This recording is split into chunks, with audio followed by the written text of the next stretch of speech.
Inshallah, short khatira today about one of the verses in the Quran that Allah subhanahu wa ta'ala uses to describe this dunya. And this verse is Surah Al-Hadid, verse 20. Allah subhanahu wa ta'ala says, اعلموا أنما الحياة الدنيا لعب ولهو وزينة وتفاخر بينكم وتكاثر في الأموال والأولاد. Allah says 5 things about this dunya. اعلموا, be aware, know, realize, have this certain knowledge. أنما الحياة الدنيا, that this world is nothing but. Annama here means Allah Azza wa Jal is saying this whole world is one of these 5 things.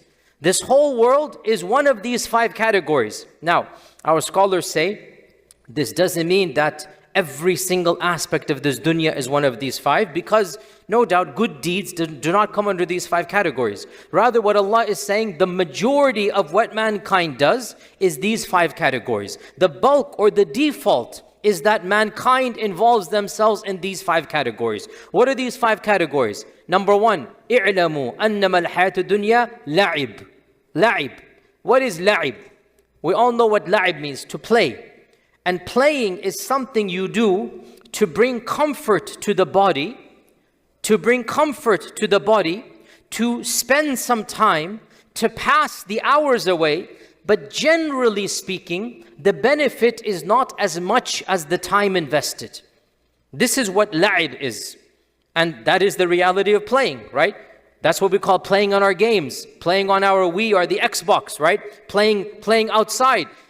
Generally speaking, the amount of time you invest, what is the main purpose of it? To pass the time. You want to cut some hours away, right? To find some merriment in the body. And what do you gain back from the play?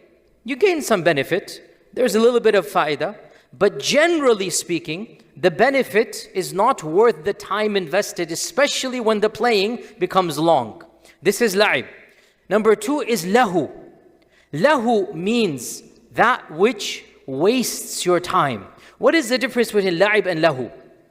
La'ib, generally speaking, it is permissible, even though what you gain is not worth the time invested. And if you spend too much time in la'ib, then it becomes a type of lahu. Lahu is a waste of time. There is no benefit. La'ib, if you do it a little bit, there is some benefit. Is that clear? And lahu is a complete waste of time. And the purpose you do lahu is to stall yourself from doing that which is of benefit and importance, right? Scrolling down the Facebook and internet is not la'ib, that is lahu. Okay? Just TikTok videos, that's not la'ib, that is lahu. Just wasting time with no value, that is not la'ib, that is lahu. So Allah says, know that this hayat dunya is la'ib and lahu. And number 3, zina. Zina, glittering, beautiful, shiny. That's what zina is. You know, like a child is given a toy, zina, right? Something that is shiny and beautiful. It looks nice, but once again, very little value to you. So zina, it's something that the eyes find comfort in. But the value is not worth the pleasure given to your eyes. There's an outer layer of beauty and then not much benefit to this. Glitter, zina. Number 3. Number 4, tafakhurun bainakum. Boasting. Who has the more? Tafakhur. Who has the more? The better job, the better car, the better spouse, the better house. And number 5, takathurun fil amwali wal awlad. So tafakhur is boast, takathur, you want to have the largest quantity of wealth and children. And there's elements of both in these ones. Now before we move on to the second half, this is half of the verse. One of the great mufassirun of the last century, At-Tahir ibn Ashur, a very great an intellectual, a genius, he commented on this verse in a very powerful manner. He said these 5 descriptions are actually the stages of life of the average person. These 5 descriptions are actually the stages of life. How so? When you're a child, what do you mostly do? La'ib. Play. What does a child do? go outside and play games. Actually, I should say, when I was a child, we would go outside and play games. As for our children, what do? Stay inside and play games, right? When I was a kid, we take our bikes, the BMX, go and do this and that. You go play hide and seek. You actually go do physical activities. That's la'ib, right? When you become a young man, a teenager, then you become engrossed in lahu, wasting time. It's not even la'ib anymore. You have so much you need to do when you're 17, 18, 19, right? You have to establish so much. But what do most of the people at that stage do? Complete waste of their time. Lahu. So lahu becomes the teenage years or the young boy and girl phase, right? Lahu. Number 3 is what? Who remembers? Zina. When you get to the prime, 21, 22, 23, now you dress, you show off. You have to impress, dress to impress, right? You have the zina. Ladies at their prime, 19, 20, 21. That's zina. Men at their prime, right? Going to the gym, working out. They have to boast about who they are. They have to have that outer glitter. That zina is there, right? Then when they move on to their late 20s, early 30s, the career becomes established. The money comes starting in. Now, what do you have to do? I have to have the best career, the best job, tafakhur. I need to establish my, area, my domain. I need to be number 1. Everybody should be speaking about me. Then as you grow older and older, 40s, 50s, right? And now you have done all of this. Now it has to be who really has the greatest amount of wealth. Takathur. Who has the greatest, the largest. Now when you come close to the older age of retirement, now it is about takathur. So Allah Azza wa Jal, now by the way, all 5 occur at every stage of your life, right? But Ibn Ashur points out that these 5, they're actually the most predominant at each one of these stages. When you're young, the most is here. Then as you grow older, this, until it is all over. And of course, Allah subhanahu wa ta'ala mentions all 5 of these descriptions. Allah mentions them in different places in the Quran. Multiple times Allah says, إِنَّمَا الْحَيَاةُ الدُّنْيَا لَهْوٌ وَلَعِبٌ and لَعِبٌ وَلَهْوٌ. Multiple times, right?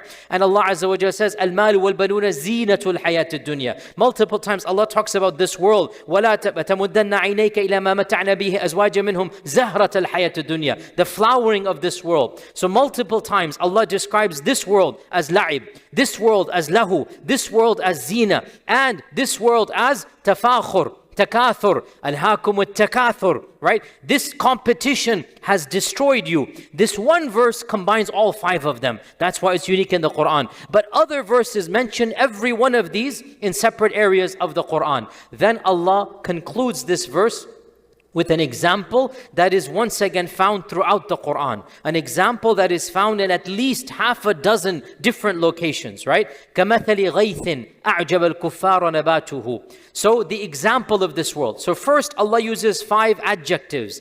Then Allah gives a parable. Allah gives a metaphor. Allah gives a symbolism. Something we see, He wants us to compare it to this world. كَمَثَلِ غَيْثٍ. This world is like rain. Ghayth is like rain. كَمَثَلِ غَيْثٍ. That this rain comes down, that nabat comes out, that the trees and the flowers and the greenery comes out, right? And the kuffar here, the kuffar are amazed at it. Now here, kuffar does not necessarily imply the one who rejects Islam. A number of scholars said, in fact Ibn Mas'ud said, the kuffar of this verse means the farmer. Believe it or not, don't laugh here, a kafir is called a farmer and a farmer is called a kafir, right? Every farmer can be called a kafir, but not the kafir opposite of iman. Because there's a linguistic meaning of kafara. Kafara linguistically means to cover. Kafara linguistically means to cover. From the linguistic meaning, we have the kufr, who rejects iman because he's covered his fitrah, he's covered his soul. So the kafir is called kafir because the kafir covers what should be coming out, right? And the farmer is called kafir, not because he rejects Allah. Linguistically, the farmer is called the kafar here because he has covered. What has he covered? The seed. He plants the seed and he covers it. So, كَمَثَلِ غَيْثٍ, as the example of the ghayth, that يُعْجِبُ كَمَثَلِ غَيْثٍ أعجب الكفار نباته ثم يهيج. So the kuffar are amazed at it is sprouting forth. Now, Ibn Mas'ud said the kuffar here is the farmer, but also Allah intends the kuffar. Double entendre as it's called. The pun is intended here, right? Because the kafir is deluded more with this dunya than the Muslim. So Allah uses a term that implies both meanings here, right? So, يُعْجِبُ الْكُفَّارَ نَبَاتُهُ ثُمَّ يَهِيجُ. Then it becomes dry. فَتَرَاهُ مُصْفَرًّا. Then it becomes yellow. ثُمَّ يَكُونُ حُطَامًا. Then it becomes dead and hay. The cycle of grass, the cycle of the crops.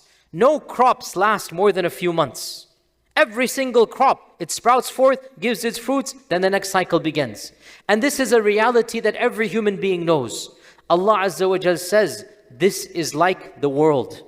When the crops are growing, when it's fertile, there's so much hope and optimism. You're looking forward to it, but it's only a matter of time. Firstly, our scholars say, there's the metaphor of fragility. You know the seed that comes forth, how fragile is it, right? No seed when it comes out is strong. It's so fragile, so too life is fragile. So too anything can destroy it. Secondly, temporary. How long will that last? Few weeks, few months, that's it. And then a new batch comes for the next season. So Allah Azza wa Jalla is saying, the cycle of life, you come forth, you're young, you're strong, you sprout forth, you give your seed, then you wither away, then you become weak like elderly age. Literally, you become weak in elderly age. Just like the stalk goes down, so too the elderly person goes down. Just like the stalk becomes weak, so too an old person becomes weak. Just like the cycle of the plant, Allah is saying the cycle of the human being. And then what happens? Then, ثُمَّ يَكُونُ حُطَامًا. There is no life anymore, and it becomes lifeless. Hey, the corpse goes into the ground, literally fed back into the soil, right? And then Allah says, وَفِي الْآخِرَةِ عَذَابٌ شَدِيدٌ وَمَغْفِرَةٌ مِنَ اللَّهِ وَرِضْوَانٌ. In the hereafter, there's only two end results. Either punishment or forgiveness from Allah and His pleasure. And Allah says, وَمَا الْحَيَاةُ الدُّنْيَا إِلَّا مَتَاعُ الْغُرُورِ. Know that this world is nothing other than مَتَاعُ الْغُرُورِ. This is a common phrase again, a common phrase in the Quran. Mata' means a temporary pleasure. Mata', temporary pleasure. Ghurur, the temporary pleasure of deception. It's not even a temporary pleasure of permanency. It is a temporary pleasure of deception. This is a pleasure that deceives you. If you become too involved, you will lose track of the higher purpose. So Allah subhanahu wa ta'ala keeps on reminding us, this world is temporary. This world is fragile. This world is not forever. This world is la'ib and lahu. This world is zina, tafakhur, takathur. So how then and why should we become so involved in this world that we forget the hereafter? This is a common theme of the Quran over and over again. Brothers and sisters, Allah keeps on telling us, فَلَا تَغُرَّنَّكُمُ الْحَيَاةُ الدُّنْيَا وَلَا يَغُرَّنَّكُمْ بِاللَّهِ الْغَرُورِ. Let not this world deceive you. Don't be fooled by this world. We have a world after this one, and don't be deceived by the deceiver. We ask Allah subhanahu wa ta'ala to always allow us to look through the temporary nature of this world, to allow us to see the permanence of the hereafter. We ask Allah Azza wa Jal to never allow the love of this dunya to become deep-seated in our hearts. We ask Allah subhanahu wa ta'ala to allow us to be travelers in this world, looking forward to our permanent place in the hereafter. We ask Allah to allow us to utilize this world to attain our righteous place in the hereafter. Wa jazakumullahu khairan. Wassalamu alaikum wa rahmatullahi wa barakatuh.